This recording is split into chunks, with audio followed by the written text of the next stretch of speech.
By the 1920s, US car companies had a problem. More and more people were driving, but more and more people were getting killed in accidents too. Compared to a decade earlier, there were 3 to 4 times more traffic fatalities. In cities, about 3/4 of these deaths were pedestrians. A conflict was brewing about who belonged in the streets, cars or people. One response was to try to restrict how fast cars could go. Over 10% of Cincinnati residents, 42,000 in all, signed a petition in 1923 supporting a law to force automobile makers to install governors in the engines of cars that would prevent them from going over 25 miles per hour. Unsurprisingly, the car companies resisted. Evidently, so did people who liked to speed. The industry-backed No Vote campaign squashed the proposal before it could become law. Despite their success in Cincinnati, car companies realized that if the country was going to be redesigned for cars, they had to respond to the widespread perception that cars endangered pedestrians. Local victories weren't enough. They needed to change the conversation. What followed was a public relations blitz to convince Americans that cars don't kill people. People do. John Hertz, who founded Chicago's Yellow Cab Company and Hertz Drive Yourself, which went on to become the car rental company Hertz, in 1926 declared, "We are living in a motor age, and we must have not only motor age education, but a motor age sense of responsibility. The streets are for vehicle traffic, the sidewalks for pedestrians."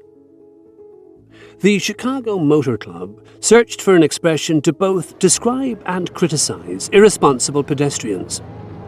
The term they coined is still with us: jaywalkers. It was an effective insult. A jay was a country bumpkin, someone clueless about city life.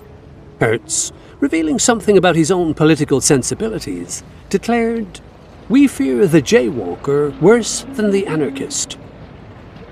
Of course, reckless drivers also bore some of the responsibility for accidents. In 1922, the American Automobile Association offered $25 to whoever could suggest the best new epithet for an irresponsible driver.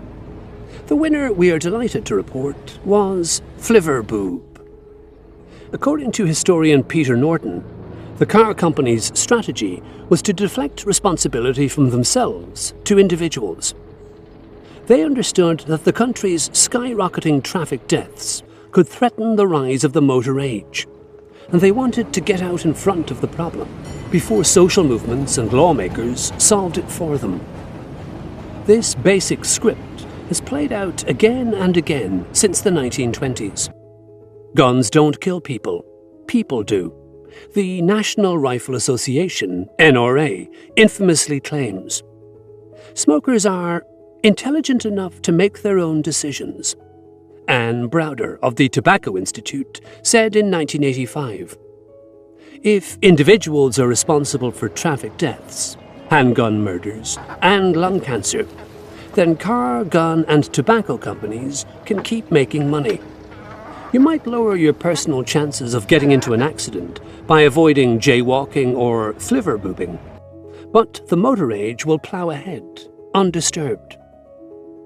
Fast forward to the 21st century and ask yourself, what can I do to help solve any of the big problems cars create, from traffic deaths to climate change? One option would be to focus on personal choices. You could sell your car and buy a bike instead. You could try to convince your friends and family to quit driving and take the bus. You might hope that, like the individual drops of water that fill up a bucket, these small changes will add up to big ones. We feel this and do things like these in our own lives. But we also worry that we're buying into a century's worth of propaganda. Isn't this exactly what the car companies wanted? Each of us taking on the responsibility of dealing with the problem they created. Sneaky PR aside, your personal choices can feel pretty inconsequential. Giving up your car isn't going to move the needle on the national traffic fatality rate.